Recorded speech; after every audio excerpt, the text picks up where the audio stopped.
Welcome to Lattes and Lattes, the podcast where we blend the world of law and business with a warm cup of information and common sense. I'm your host, Sydney Whelan, attorney, real estate investor, and business owner. Each week, we'll be your go-to source for legal insights, business advice, and so much more. Whether you're a seasoned professional, an ambitious entrepreneur, or simply someone seeking guidance, we'll have you covered. From navigating the legal landscape to empowering you with valuable business strategies, we'll explore the legal side of life and enjoy a virtual latte along the way. So, grab your favorite latte, get comfortable, and let's dive into Lattes and Lattes. Welcome back to Lattes and Lattes, where we break down the legal side of life over a cup of coffee. I'm Sydney Whelan, your host and founder of the Whelan Law Firm of Moberly, Missouri, your go-to source for legal issues facing your family and your businesses.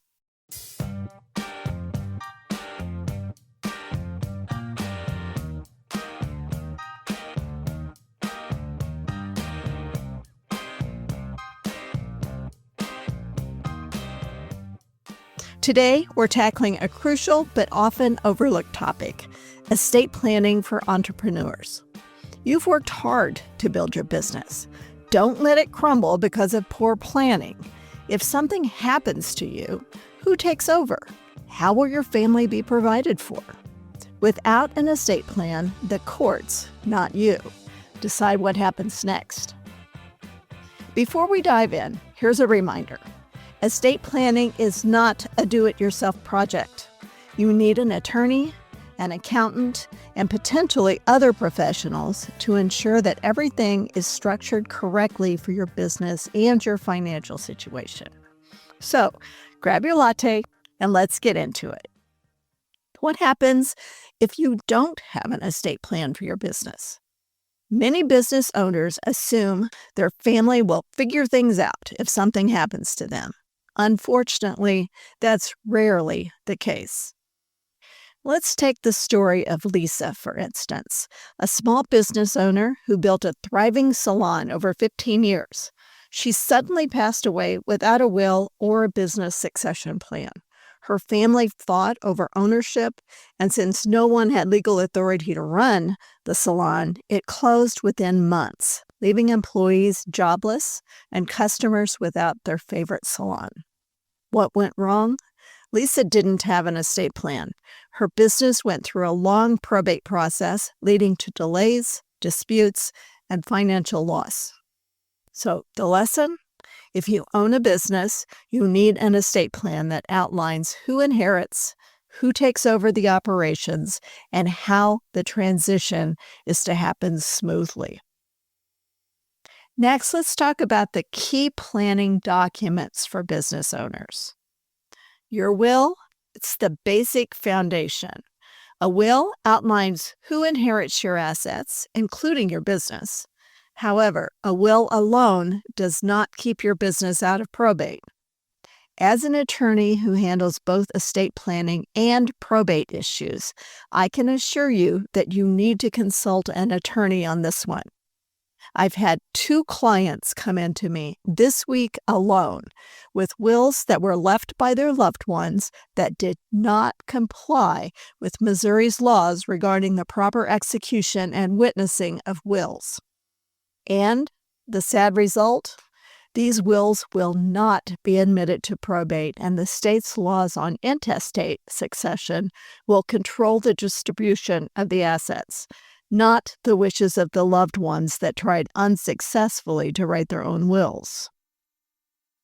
The second document that you want to consider is the Revocable Living Trust.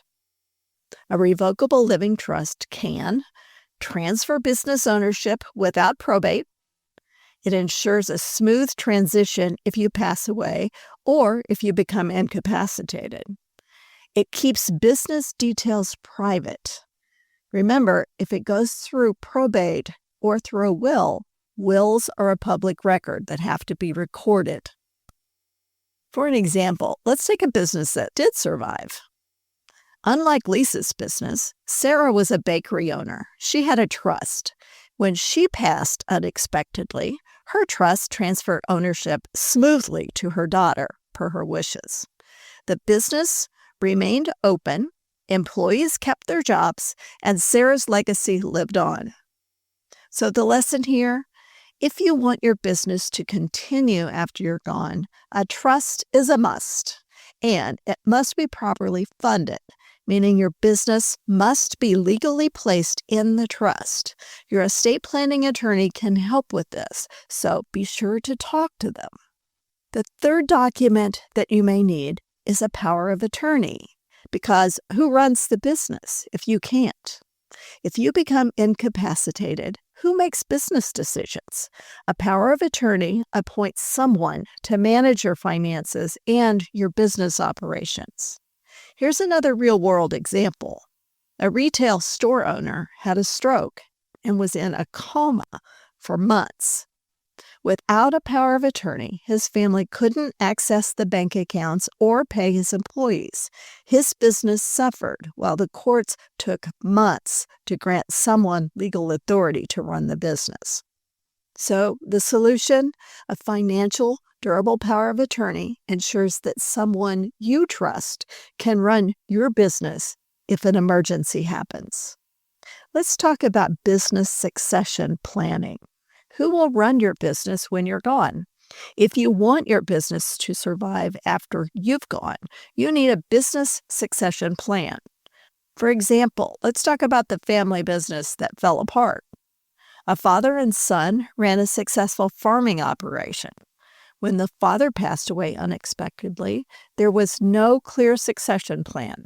The son wanted to keep the farming operation, but his siblings wanted to sell it for some substantial quick cash. The farm and all of its assets were ultimately liquidated.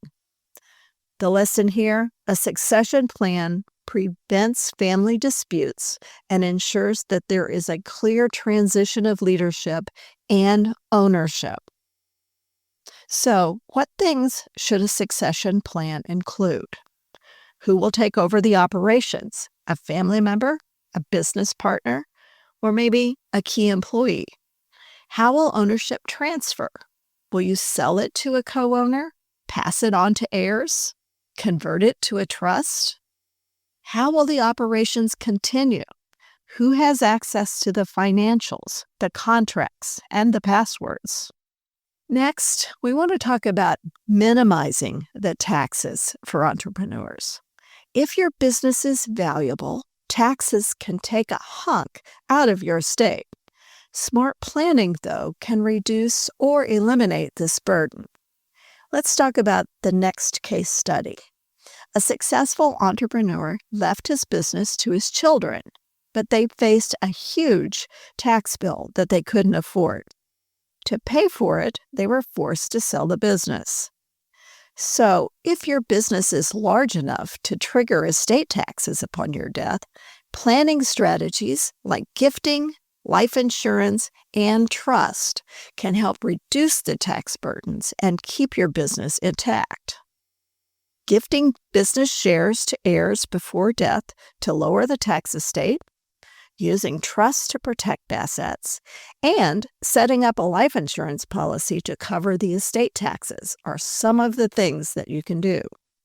And remember, leaving your property to your heirs can, in some circumstances, eliminate capital gains taxes altogether by transferring the assets at a stepped-up basis to your heirs.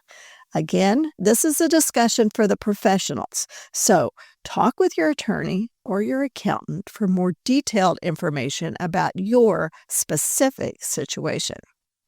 So, next step, take action. This is your estate planning checklist. Meet with an estate planning attorney. This is not a do-it-yourself project. Draft or update your will to include your business assets. Consider a revocable living trust to avoid probate.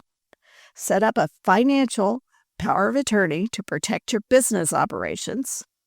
Review or create a buy-sell agreement, especially if you have business partners.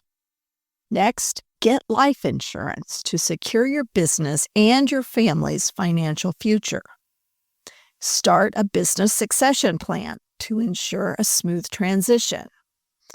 And one final thought, estate planning is not just about death. It's about protection. If you're an entrepreneur, estate planning is not optional. It's essential. It protects your family's financial future, your business operations, and your employees and customers. Don't leave your hard work to chance. Meet with an estate planning attorney, a financial advisor, and an accountant to create a solid plan that secures your legacy. If you found this episode helpful, subscribe to Lattes and Lattes so you don't miss a single episode. And please, please, please share this podcast with your friends, your business associates, and your family on your social media so that they can benefit from this information too. Trust me, they will thank you for it. And if you have questions, send them my way. I'd love to answer them in future episodes. Until next time, my friends, stay fearless, stay prepared, and keep building your empire.